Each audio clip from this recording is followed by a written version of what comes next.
Bonjour et bienvenue sur ma chaîne. Moi c'est Elhadj Amadou Falsi. Ici je vous donne des conseils et des informations dans le domaine du bâtiment et des ouvrages de génie civil. Je suis convaincu que les sinistres peuvent être évités si les règles de construction sont respectées.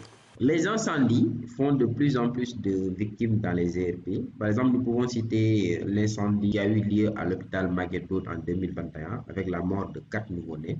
Et récemment, nous avons l'incendie qui s'est déclaré à l'hôpital Mame Abdoul Aziz Sy Dabakh avec la mort de 11 nouveau-nés. C'est des situations qui sont déplorables. Aujourd'hui, nous recevons M. Seck pour essayer de comprendre quelles sont les principales causes de ces incendies et quelles sont les solutions qu'on peut apporter pour limiter les risques d'incendie. Monsieur Seck, merci d'avoir accepté notre invitation et bonjour. Bonjour, monsieur Si. C'est aussi un grand plaisir pour moi de répondre à votre invitation, cette émission-là, espérant que tout ce qu'on aura à dire sur ce point-là va contribuer à l'éveil des Sénégalais, la prise de conscience par rapport aux différents risques d'incendie et de panique à prendre en compte dans tout projet de construction de en particulier. Merci, M. Seck. Donc, M. Seck est ingénieur en génie civil. Il est le responsable technique du bureau de contrôle ICOS, qui est membre de l'association des bureaux de contrôle et d'inspection agréés du Sénégal. M. Seck, je vais commencer par vous poser une question très simple. Selon vous, quelles sont les principales causes des incendies dans les ERP? Donc, je vous remercie par rapport à cette question-là. Par rapport aux ERP, je pense qu'il faut d'abord commencer bien en amont du projet de construction, c'est-à-dire le dossier d'exécution des projets.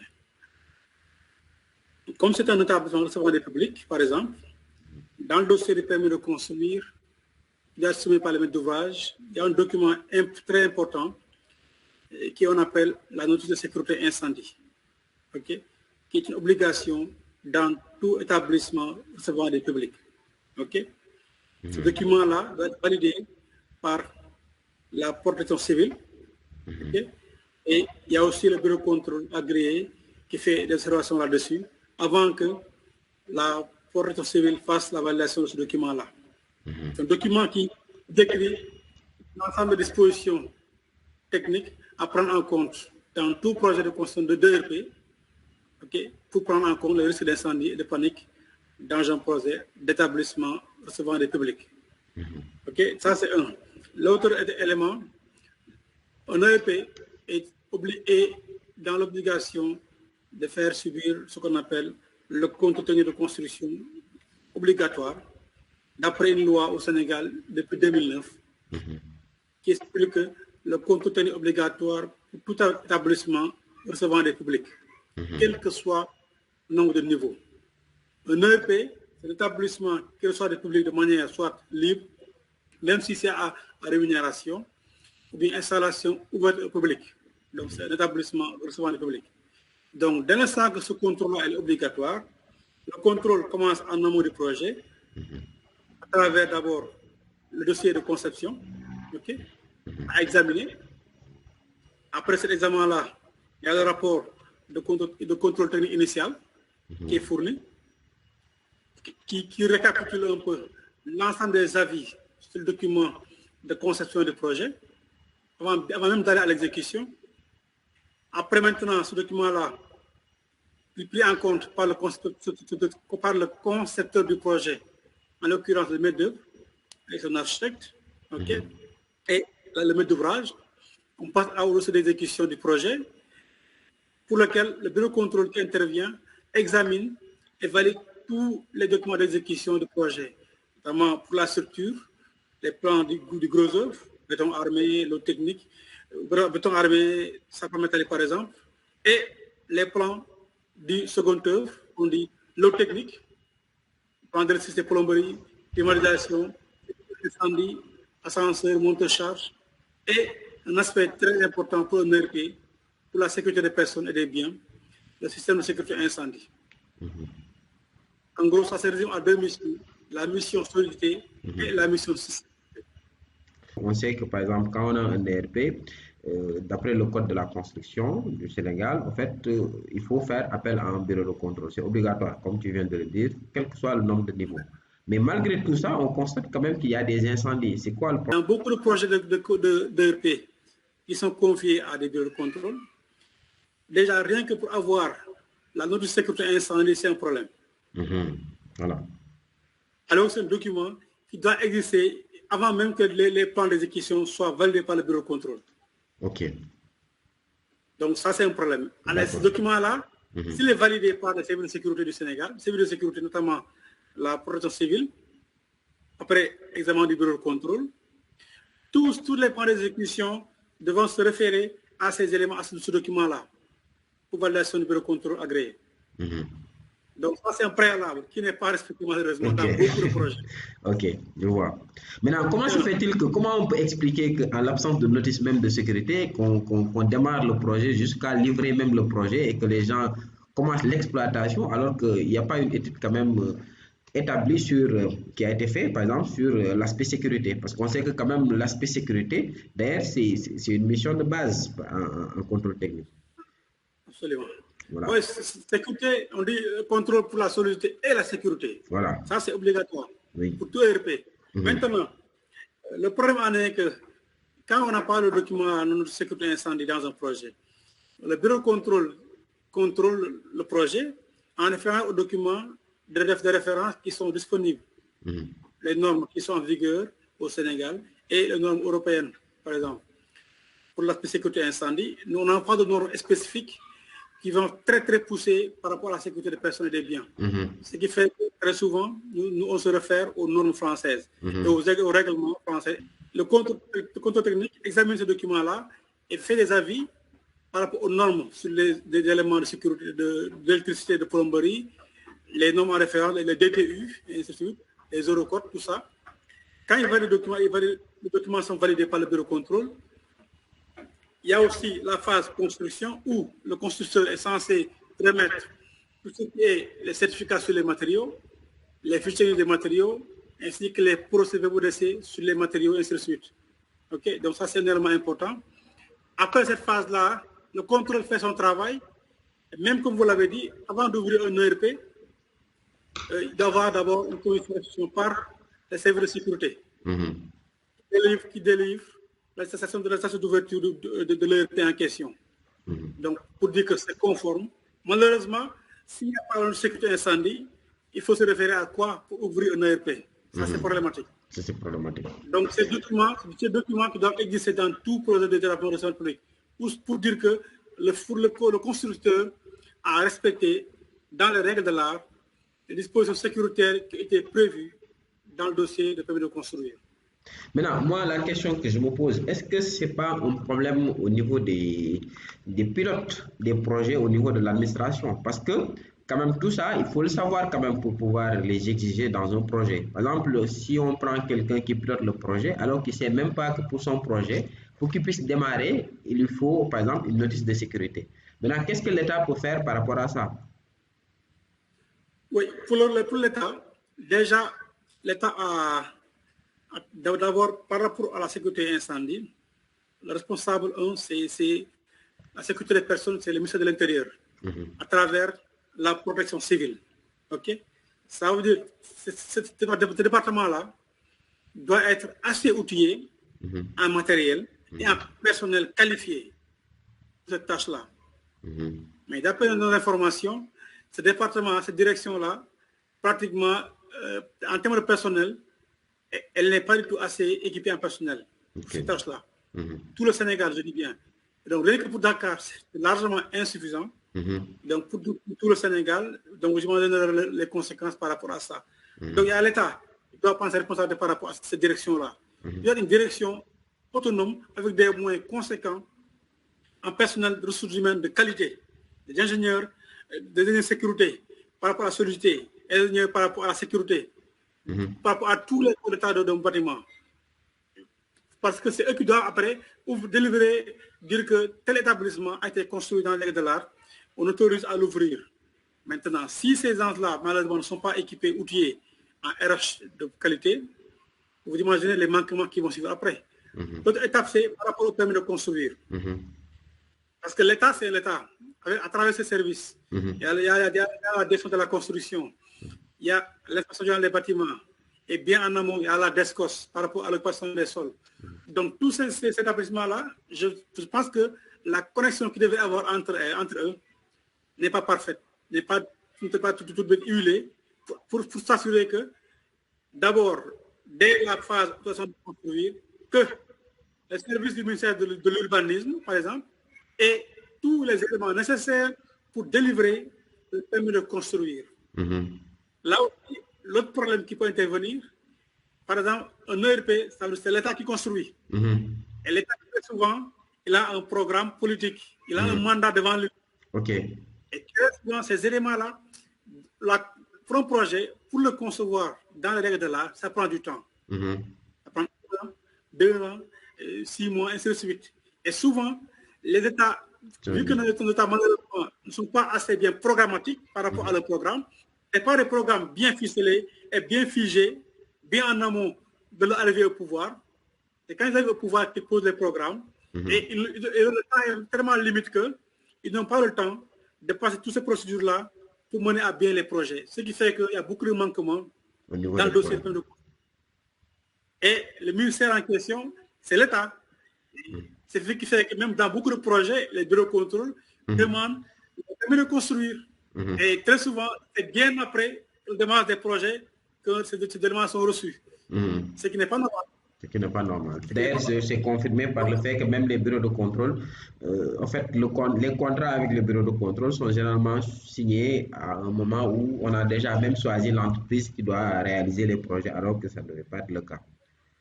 Voilà. Maintenant, est-ce qu'il n'y a pas un autre problème? C'est-à-dire qu'il y a aussi le problème d'attribution même des marchés, parce que quand même, dans un processus de construction, en fait, vous avez un certain nombre d'acteurs. Et théoriquement, l'ensemble des acteurs doivent avoir des compétences pour pouvoir réaliser le projet conformément aux règles de l'art et aux normes et textes réglementaires. Maintenant, est-ce qu'il n'y a pas un problème d'attribution des marchés aussi au niveau des entreprises? Oui, absolument, ce problème-là, on ne peut pas le nier, parce que dans le code de la construction, il y a la notion de responsabilité qui est constructeur. La notion de responsabilité pour tout intervenant dans un projet de construction. Donc, ça veut dire que l'entreprise a une responsabilité, l'architecte a une responsabilité, le bureau de contrôle et le maître d'ouvrage qui choisit tous ces acteurs-là.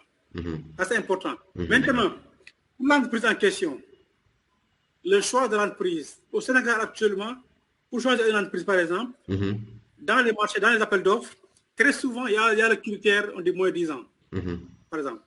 C'est-à-dire, celui qui a proposé le prix le plus bas, il a pratiquement les 100% des points pour la phase financière. Pour l'offre financière, quoi. Après, maintenant, viennent en deuxième position les critères techniques, l'expérience, les compétences, et ainsi de suite, et la qualification de l'établissement. Donc, ce critère-là, et malheureusement, avec le sous-emploi au Sénégal, les marchés deviennent de plus en plus difficiles les entreprises deviennent de plus en plus difficiles à avoir des marchés dans le domaine de la construction. Les gens sont capables de plonger dans les marchés pour gagner des marchés, démarrer des travaux. Mais malheureusement, on ne peut pas acheter un produit à 1 milliard et devoir le vendre à 500 millions. C'est impossible. Un projet, s'il y a une sécurité bien précise, un bureau de contrôle qualifié qui exige de la qualité par rapport aux documents de référence qui existe sur place, il y a le minimum à respecter. Donc, si le contrôleur fait son travail normalement, de manière très rigoureuse, il y a certains produits, certaines qualités de matériaux qui ne seront pas dans ce projet-là, ne seront pas tolérés dans ce projet-là. Ça veut dire que le bureau de contrôle va opposer son avis par rapport à ces éléments utilisés, par rapport à la qualité des matériaux qui sont utilisés, par rapport à la qualité du béton. Par exemple aussi, l'autre problème, dans le cahier de charge, dans le CPTP, le marché a été vendu à moins 10 ans, par exemple. Alors que le cahier de charge a prévu un béton de 25 MPa, par exemple. Alors que sur le marché de l'entreprise, c'est prévu, il a vendu du calcaire, par exemple. Et on sait que, par l'expérience, avec un 25 MPa, c'est très difficile, voire impossible d'en avoir avec du calcaire. Ce qui veut dire que le projet va démarrer. Le contrôle, comme vous l'avez dit, il est choisi bien après l'entreprise. Le contrôle est choisi après l'ouverture des fouilles, juste avant le démarrage. On vous dit, bon, j'ai choisi tel bureau de contrôle qui contrôle les travaux.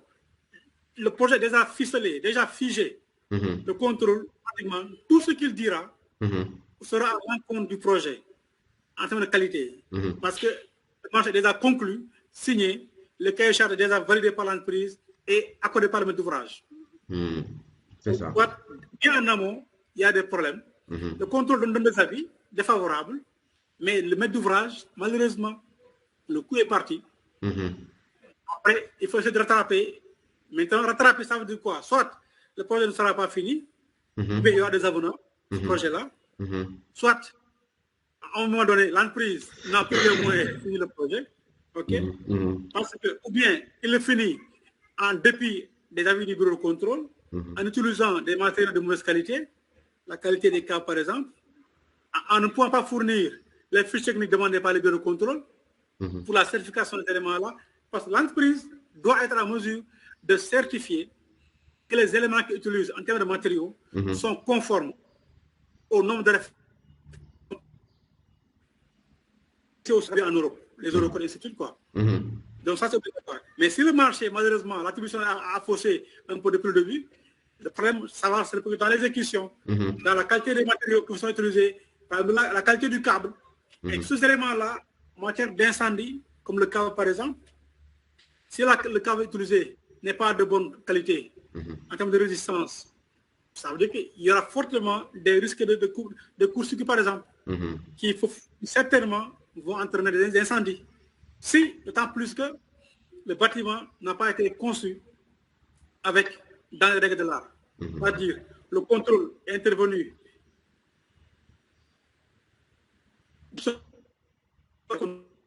toutes les réserves levées avant l'ouverture de l'EEP. Oui, c'est ça. C'est ça le problème. Mais s'il y a un délai politique qui intervient, attention, il faut que le président réceptionne avant les élections de tel. Vous imaginez tout le travail que ça fait après. Bien sûr. Tout le travail de précipitation sera fait après. Et encore, le bâtiment sera ouvert en dépit de tous ces manquements-là qui sont intervenus depuis l'amont du projet. Ça, tôt ou tard, ça va rattraper. Fait que les incendies dans le bâtiment, on n'est pas encore loin, on est très loin de pouvoir les prévenir parce qu'on n'est pas intervenu bien en amont du projet. Oui. Moi, je pense que c'est vrai. En fait, ce que je voulais dire, c'est que là, il y a un autre aspect aussi que les gens parfois oublient. Parce que quand il y a feu, qui sont en fait le feu généralement qui est dû à des dysfonctionnements d'origine électrique, en fait. Mais il y a aussi l'aspect disposition constructive. Est-ce que souvent dans les projets, l'aspect disposition constructive est vraiment respecté en ce qui concerne par exemple la largeur d'ouverture des portes, des dégagements ou bien en fait le nombre de sorties? Est-ce que ça pose pas un problème actuellement au niveau des établissements? Oui, évidemment, c'est un peu ce que je dis. C'est-à-dire le contrôle intervient, on est intervenu bien en amont, dès la phase conception, parce aux réunions, moi j'ai eu l'expérience de la France. Les projets qui devaient démarrer à l'époque, le contrôle intervenait bien en amont, on participait aux réunions, bien en amont, en phase APS même, en phase esquisse, pour déjà faire part des dispositions qui sont obligatoires à respecter par le bâtiment. Ça veut dire, dès cette phase-là, on élimine un par un les risques. Bien entendu, le risque zéro n'existe pas, mais si on intervient en amont, tous ces risques-là, on les élimine un par un. Dit, voilà, les dégagements, et le nombre de secours. Attention, il faut le compartimentage par rapport aux locaux à risque. Ok, par le cas des hôpitaux, par exemple, le souci, ce n'est pas d'évacuer. Parce que évacuer des malades, ce n'est pas évident. On peut évacuer avec le marché. Mais dans les hôpitaux, par exemple, s'il y a un incendie qui dans un local donné, il faut essayer d'isoler ce local-là, essayer de secourir rapidement ce local-là, mais il faut d'abord intervenir sur le compartimentage dès la phase conception. C'est important. Les dégagements à prévoir, les isolements entre les façades qui sont exposées au risque, les façades des locaux particuliers, des locaux à risque, tout ça, c'est bien en amont. On vous dit attention à la tenue au feu, les éléments de structure. Pour un sous-sol, par exemple, attention, il faut minimum 2 heures de temps, par exemple. Là, si le plan a prévu du plancher corps-cœur, par exemple, mais une dalle pleine qui n'a pas la licence requise par rapport au feu, alors que le plan est déjà validé par tous les acteurs. Vous faites un courrier pour le récuser, et malheureusement, vous ne pouvez rien y faire. Donc, comme vous l'avez dit, ça c'est un problème au Sénégal. C'est-à-dire, on met un peu les charrues avant les bœufs. Quels sont les conseils que vous leur donnez, ces chefs de projet? Donc, les conseils très simples. Déjà, pour tout établissement de santé publique, un chef de projet doit d'abord se référer au code de la construction. Il y a l'aspect réglementaire, il y a l'aspect législatif et l'aspect réglementaire détaillé un peu respecté pour tout projet d'établissement de santé publique. Autant sur la partie solidité, le gros œuvre, et que sur la partie sécurité. C'est important. Pour un projet, un ERP, déjà, fait intervenir les acteurs indispensables, incontournables, à savoir le bureau de contrôle, bien en amont du projet, avant même de choisir les entreprises. Et de faire partager avec ce bureau de contrôle-là les documents de conception du projet. Ça, c'est important. Le CPTP, ça, c'est indispensable. OK? La nouvelle sécurité incendie, ça aussi, c'est aussi, on doit l'avoir bien en amont des projets. Et ce document-là doit être observé par le bureau de contrôle et validé par la protection civile. C'est important. Après le reste, le contrôle, maintenant, le chef de projet doit veiller à la régularité de l'activité du bureau de contrôle, à ce que tous les documents d'exécution du projet doivent faire l'objet de validation par le bureau de contrôle. Tous les matériaux qui sont utilisés sur le projet doivent recevoir l'aval du bureau de contrôle. L'aval écrit, je dis, du bureau de contrôle. C'est important. Tous les TV de contrôle en cours de travaux obligatoires doivent avoir lieu. Et ça, le chef de projet doit y veiller. Toutes les réserves qui sont émises par le bureau de contrôle depuis le début du projet doivent être suivies d'effet et de levée avant de convoquer à la réception provisoire des projets. Ça, c'est obligatoire. Donc ça, si on fait ça, avec une entreprise qualifiée, même si elle n'est pas qualifiée, on va le pousser à se perfectionner parce qu'il y a un encadrement derrière, un bureau de contrôle pédagogique et avec toutes les contraintes qui seront posées à l'entreprise et par le maître d'ouvrage et par l'architecte. Je pense qu'avec ce processus-là, c'est-à-dire les textes qui sont sur place au Sénégal, qui sont en vigueur au Sénégal, on pourra minimiser le risque d'incendie et de panique. Mais soyons bien précis, l'incendie dans les constructions, il est prévu. Il faut prendre les dispositions pour lutter contre, à travers, comme je dis, le document de sécurité incendie et l'ensemble des éléments de sécurité à prendre en compte la sécurité incendie en cas d'incendie pour minimiser le risque de panique et évacuer les personnes, et protéger le bâtiment et sauver des vies. Je pense que c'est un peu ce qu'il faut pour le Sénégal, par exemple, vu qu'avec le Sénégal, malheureusement, les cas se répètent. Les victimes se multiplient. Et malheureusement, jusqu'à ce jour-là, on n'a pas encore vu d'action effective par l'État du Sénégal pour lutter contre. Oui, ça pose un problème. Ok, en tout cas, merci beaucoup, M. Seck. Un message bien clair. Nous vous remercions encore une fois de plus d'avoir accepté notre invitation. N'oubliez pas de vous abonner et d'activer la cloche de notification pour ne rien rater. À bientôt pour une nouvelle vidéo.